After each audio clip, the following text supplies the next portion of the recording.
রাজ্যের তৃতীয় বৃহত্তম ঈদের নামাজের জামাত সম্পন্ন হলো শামশেরগঞ্জের লোহরপুর ঈদগাহ ময়দানে। আজ সকালে লাখো মানুষ একসঙ্গে ঈদুল ফিতরের আদায় নামাজ করেন। সকাল 7টায় মাদ্রাসার জামিয়া মোহাম্মদিয়া দারুল উলুম মাদ্রাসার শাইখুল হাদিস মাওলানা নুরুল ইসলাম কাশেমির ইমামতিতে এই সুবিশাল ঈদের নামাজ অনুষ্ঠিত হয়।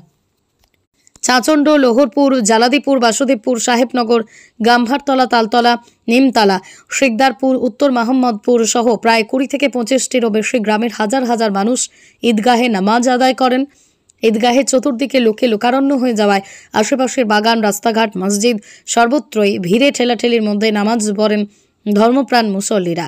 ঈদুল ফিতর উপলক্ষে সকাল সকাল গোসল ছেড়ে বড়দের সাথে শিশুরা পাজামা পাঞ্জাবি পরে ঈদগাহের উদ্দেশ্যে রওনা দেয়।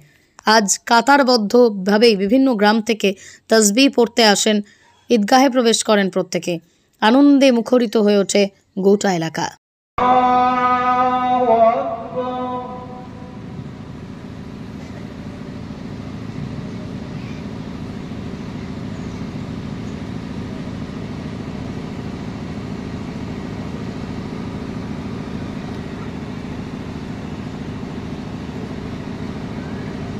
سمع الله لمن حمده